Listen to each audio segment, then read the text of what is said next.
Now, the City of Vancouver is currently undergoing its budget process for the 2026 year. They have presented the draft budget, and more than 600 people have signed up to speak to Vancouver City Council about that. That's so many people. Council is going to hear from citizens all week long. The final vote happens November 25th. So here with us today to talk about it, we have three city councillors: Independent Councillor Rebecca Bligh, ABC Councillor Mike Klassen, and COPE Councillor Sean Orr.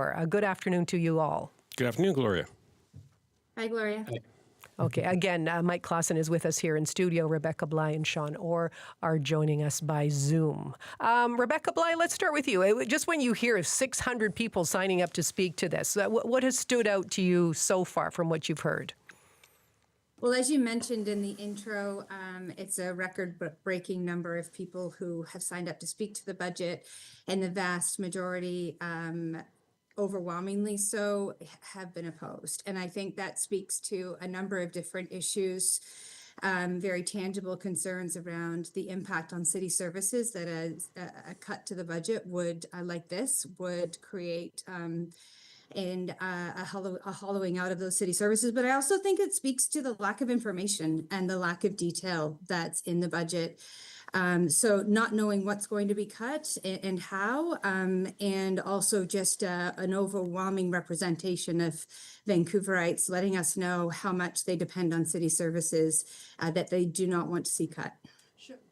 Sean Orr, what has stood out to you so far from the speakers that have come forward on this?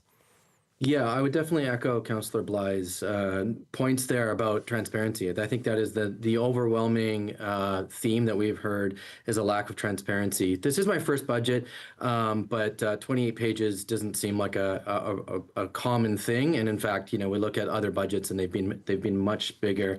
And then the second thing is just who do these cuts benefit really? What does a 0% property tax mean, and who benefits? And it's definitely what we've heard is the wealthy in Vancouver.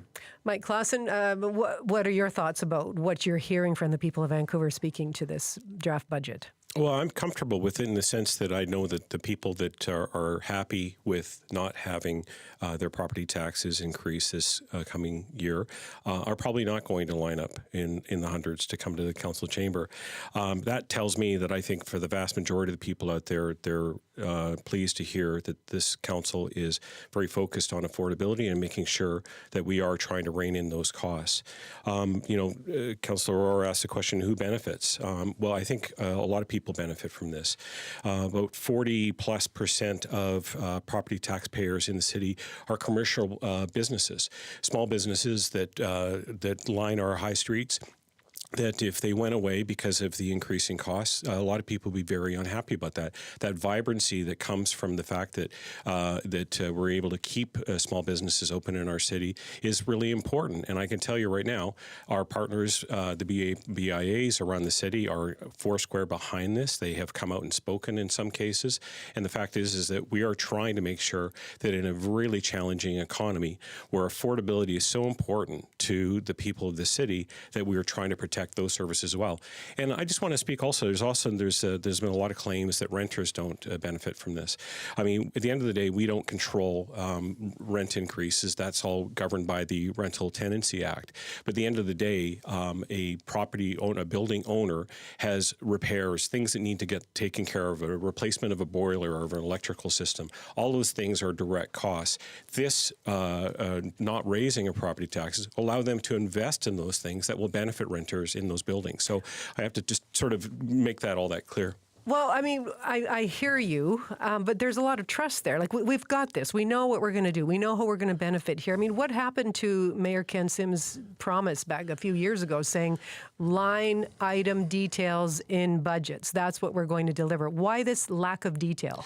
Well, line item budgets have always been presented and will continue to be the case. This framework is very common. City of Burnaby, for example, what you do is you have to set the council direction. You go back, you do the hard work, and a lot of that involves sitting down with our union leadership. We have a lot of workforce issues. We have to make sure we take care of the people that work for our city.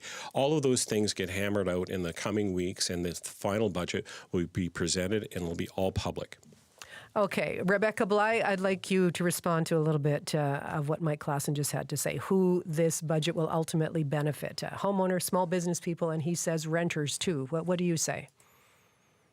I think you mentioned the word that this relies heavily on trust, and I think what we've heard is a real concern that if this was an earnest effort to to trim the fat, as they say, to get rid of any excess bloat that's within various departments, and it was the first year of a 4-year term, and that's where the heavy lifting and the real work begins. I think that's passable, but 23% property tax increase has already occurred. A 0% going into an election year, I think, has really triggered a lack of trust in the public, and that's what we heard. We have to remember that these are cuts for as long as our costs go up, and even just simply on, and we talk, Councillor Klassen talks about taking care of our staff. Just on our contractual obligations within those collective agreements, 3.5% to 4% increase in pay for the folks that work at the city is something that we have to manage and absorb. And what we know from this budget is that there are $47 million in additional fees that will be paid by the citizens of Vancouver. So who's benefiting here? I don't know, because right now I can tell you that the folks that are having to pay for the parking and sign kids up for swimming lessons that they can't get themselves into to begin with either anyway, community centers and infrastructure that is crumbling and needs to be paid for. We need to be investing in our city, and what this is being perceived, and I would say accurately so, as a political gimmick going into an election year to make it look like there's been some level of fiscal prudence, when really it really just comes down to a whole lot of politics. And unfortunately, and I've talked to mayors and councillors in other jurisdictions across our country, but particularly in our region, these are folks that have been in their seats for a long time. They've got finance backgrounds. They get fiscal responsibility. They're holding the line at 3% and 4% in their municipal budgets, and they're saying, do not do 0%. It is going to take you years and years to climb out of that hole, and we are already suffering a $500 million deficit when it comes to our infrastructure. Okay. Let's keep the conversation going here. And Councillor Klassen, what can you tell us about these $47 million in additional fees? That big figure I can't confirm right now, but I do know across the board that all of our fee increases, and there's been a lot of hyperbole and misinformation around that. The report we got is... Details would help with that. No, we have a detailed report that was provided by staff a couple of weeks ago, and it really explains out that most of the fee increases are going to be set between 4% and 4.5%. That is in direct relation to the cost of living increase for this year. Things like claims that there will be a huge increase for food trucks is completely bogus. That will be a 4.5% increase for this year. Right across the board, all of these increases are not even going to come close. Fees for public events, for example? Fees for public events are all basically from right on down the line are going to only modestly go up, and in the cases where there is another increase, it's usually because some of our general management team have discovered that some of the organizers are taking a little bit too much profit out of it, so we decided we need to try and throttle that a little bit. But at the end of the day, we've got, I think we're going to be taking $1.7 million right across the board for all the increases related to any kind of business licenses and other kind of licenses. We're talking about a $120 million cut out of a $2.4 billion budget. $1.7 million, as you can imagine, doesn't even come close to trying to close it. We're not trying to offset these cuts. We're trying to work smarter and make sure that we have a more efficient government, and that's why we are initiating more AI, for example, tools for permitting purposes to try and speed up the work. We're actually going to be seeing a lot of work, and we've made very clear from the beginning that our community centers are going to be fully funded. The park board, as you saw, came up with a slight increase for this year. All of the sort of major infrastructure that we plan to kind of lean in on right now is going to be supported. But at the end of the day, we have to make sure that we are making sure that the fees are that the arts and culture grants, for example, are being fully covered as as well. I was just in a presentation around our community services grants. These are things for like childcare centers and food grants for VSB. All of these numbers have been presented to us. As we saw clearly in a presentation from staff last week, there was $32 million of grants last year. There are $32 million worth of grants coming this year. So arts and culture grants will be preserved. Absolutely. We've made that very clear from the very beginning. We got to jump in. We got to jump in here, Gloria, if I may. It's, we have to recognize that it's a $6 million cut from the arts budget from an operational standpoint. I couldn't get behind that. But the arts grants have been static for 20 years. Not a dollar more has gone into the arts grants program. And yet they've dealt with, as Councillor Klassen pointed out, an average inflation rate of about 3 to 4%. So why not put the $6 million into grants? Lord knows that they need the money to keep these. We're seeing less and less in an offering on any particular music festival or arts and culture activation in our city. And what they've been crying out for is a moderate, small increase that gets them back into functional, healthy budgets. Both municipal, provincial, and federal dollars go into our arts and culture. It's not just municipal, but we've held the line for 20 years in our arts so you're grant. saying so not increasing them is like a cut because they've been needing more cash for a while. Listen, I want to bring Councillor Orr back into it. You're sort of sitting back there. Do you feel like you have enough information to even cast a vote on this? No, I don't. And, hearing, Councillor Klassen say that this is normal procedure, I don't know, this is my first budget, but to vote on something and then be given a line by line just seems weird. And as you mentioned, this was a campaign promise by ABC. But, hearing, talk of AI just kind of sounds like Elon Musk and Doge and this kind of, chainsaw approach that doesn't seem to work for people. And like we look at like our priorities from what we've seen from this council, returning $3.8 million to developers, or a $1 million Vancouver sign, or $5 million for FIFA, or $1.5 million mayor's budget, or $500 million for the police. These are the priorities. When you're also seeing pausing supportive housing, voting against empty homes tax increases, voting against extending modular housing, refusing a grant to the Downtown Eastside Land Trust to buy an SRO, refusing a grant for women's housing down the road. I mean, these are the priorities. This is what budgets do. They set out our priorities, what we want to see as a city. And I think Vancouverites are hearing loud and clear, and they've seen the record over the past 3 years that this is not the city they want to see. Councillor Klassen, just what Councillor Orr just laid out there. What do these cuts and, where you have chosen to pull back, what does that tell us about the city's approach today? Well, I think what the listeners have to understand is that the vision for a city that we've heard from Councillor Orr is pretty stark. I mean, we're not going to have any fun. We're not going to have iconic symbols of the city that are going to attract thousands and thousands of tourists every year. We're not going to be able to host FIFA and host a great event like we've done in 2 other times with the Olympics and Expo 86. What I know is that we've held the line, whereas other levels of government have been cutting and cutting and cutting in terms of arts and culture grants. We have said that we are going to hold the line and continue to fund those. We know that major sponsors have walked away. This economy is tough. The Carney budget is been passed today in the last half hour, but they're proposing to lay off 40,000 federal employees, and this is a $78 billion deficit that they're carrying right now. The City of Vancouver cannot hold a deep deficit, and we have to be, and we've worked very closely with our staff to make sure that they're treated fairly and respectfully. But the fact is that we have to really rein in the costs of our city right now. It's really quite a threat to us if we do not take care of our financial bottom line in this city. Okay, so let's talk about reining it in and deciding what is going to be reined in. What can you specifically tell us about the fee increases that Rebecca Bligh just mentioned? Well, what I said is that that we are making sure that, of course, all the grants that we talked about are going to be made whole.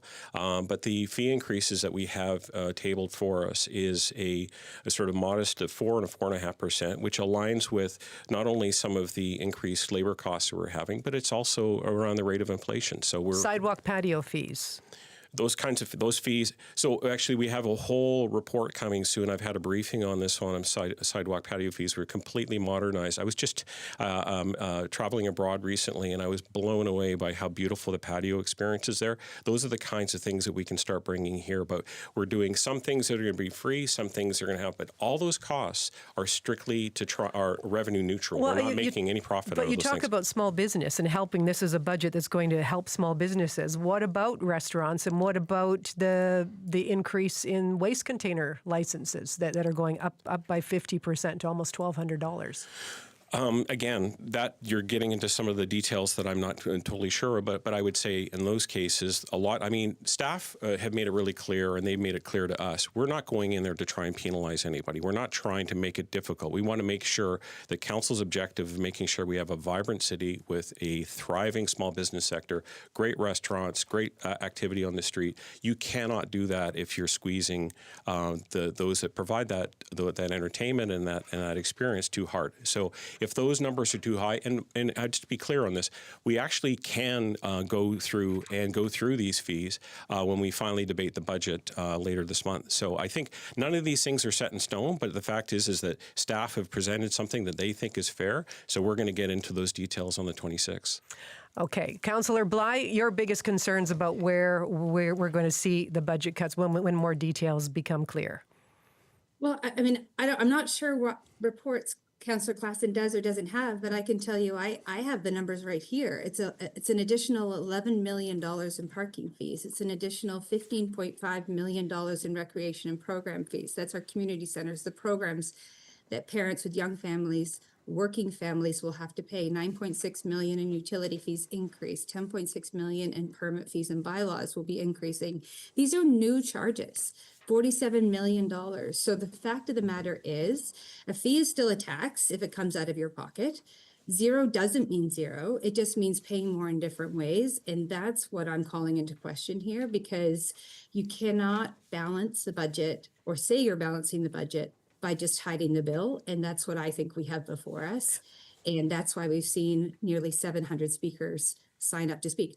Councillor Bligh, one more question, because we've heard several times from Councillor Orr, this is his first budget. He's feeling his way through the process right now. But you're president of the Federation of Canadian Municipalities. Is this approach to budgeting common practice for city budgets? It absolutely is not. What people want is, and what I hear from people, and I've asked many of my colleagues across the country, it's about stability, it's about planning, it's about forecasting. And budgets are the single most important decision we make each year.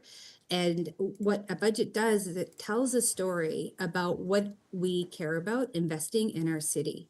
And this budget does tell a story, but I don't think it's a story that serves the vast majority of Vancouverites. This is not typical. I also didn't vote for the 6 to 7% increase that was put on the floor that others did vote for, because what we need here are stable, moderate increases. I vote in support of a rate of inflation. We've got to keep our fiscal house in order. I fully agree with that. I feel like affordability is the biggest issue for Vancouverites, for families, and for businesses. Okay. But the deficit that this creates in our budget will be a mess and something that has to be cleaned up for in the future terms, not just the next year, but multi years. And I've heard that from people who have tried to do a 0% budget in other municipalities across the country. Okay, we're going to leave it here for now. And we should point out you're not sitting today in council, which is why you were all available for this conversation.